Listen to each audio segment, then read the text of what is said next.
My name is Howard Graham, born March 28th, 1936. Seems a long way back, eh?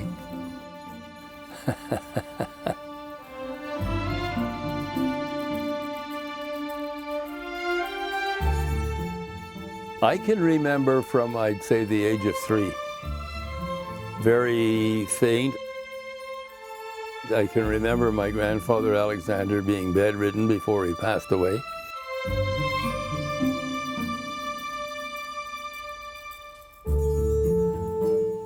Yeah, I can remember when we first moved into the flat on Oxford Avenue, standing in the bedroom that would be Dad's and Mom's bedroom, but it was bare at that time, no furniture, standing at the window and looking out. I remember my grandmother, Alexander. I would lie on the bed in her room, and she had a big wooden rocking chair. And she'd sit in that rocking chair and she'd read me the Buddy books. And she would read that diligently to me over and over again. You know, I was spoiled rotten.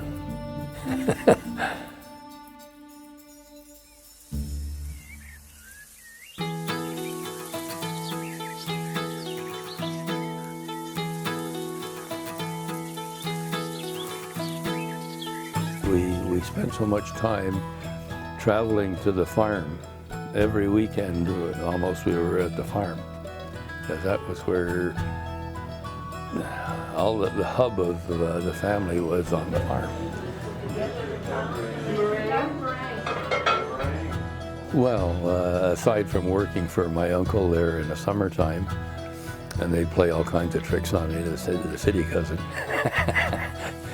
You'd be working in the barn, and then they'd tell you, slide your hand down the handle and you'll get a much better grip. You got your hand covered in manure, of course, and they were telling me to roll up my sleeves because I needed some sun and all that stuff. Well, I got burnt like a tomato, of course.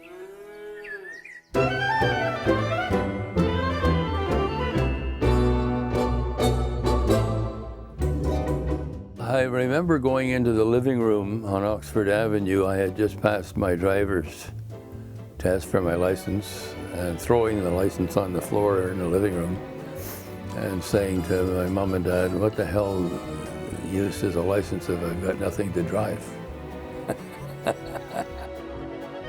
Dad enjoyed traveling too, same as it ended up that we all did, but he didn't mind buying a car if I did the driving. We visited things like Custer's Battlefield and Yellowstone Park and California, Florida. We made many trips to Banff and Jasper. Many, many trips. And I remember a comment by my aunt. She was always afraid, what happens if Howard gets sick, because nobody else could drive. But of course, once I got married, your mom could drive.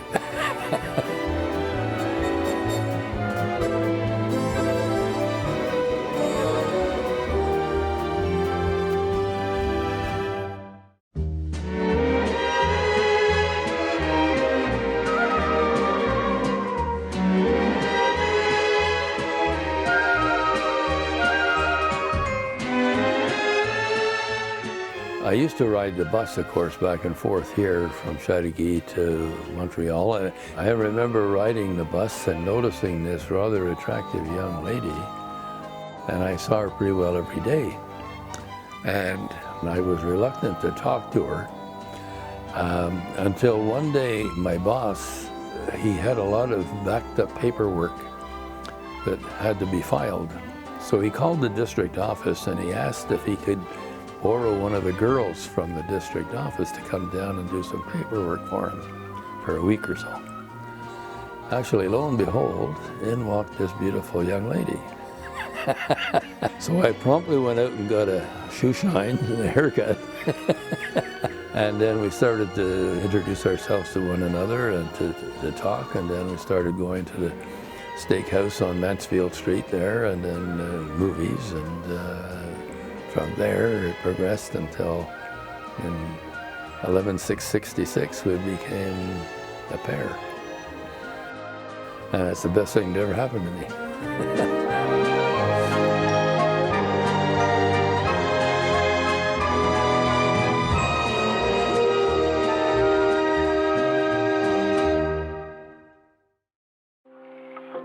So we're going to ask for a breaker 2-4 on channel 2, please. Hey, and then somebody's going to say, go breaker. Hey, and then I'm going to say, how about you, Dandy Dialer? You got a copy on the Gramps, eh? Bring it back. And what are you going to say? Yeah, that's right. Yeah? Right. Okay, very good. I can remember timing contractions and lying in bed waiting to know when we should make a run for the hospital. St. Mary's Hospital, that's where you were born. I was quite possessive, actually, of my newborn son. So I hear. Well, you meant so much, you know, because you were the first boy in the family in 25 years. So I was very possessive. Ian, how old are you today? 2. That's a good boy. Strangely, I don't remember that much about the reaction when I told my mom and dad. I don't remember exactly, but I do remember the reaction on the phone when we told your Grandpa Bob and Nanny that there was a third. Hello, you boy in the corner there. You ought to be a Boy Scout. Dad must be the one that I guess that got me to go to Cubs, and then a scout troop later. Well, I was skin and bone. I was a rake at the time. I couldn't swim, so they tied a rope around me and threw me in anyway. Having been a Cub and a Scout, I definitely wanted you in the scouting movement. Same old song, the same old song.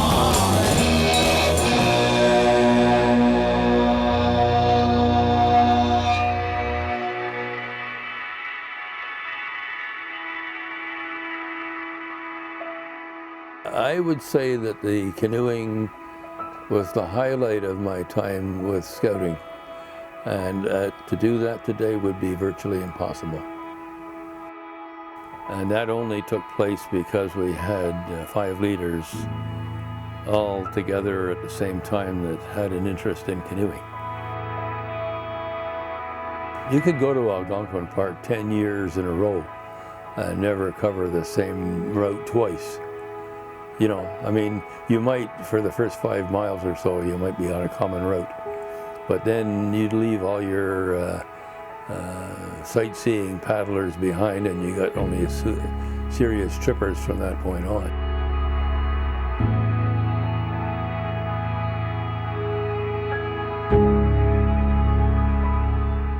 It was the thrill of traveling in the wilderness and the outdoors, being among nature, as it were. You know, people talk about religion, and I always felt that get out on a quiet lake with your canoe, and you've got all the religion around you, all the wonder of nature, wildlife, and you know, in all its glory.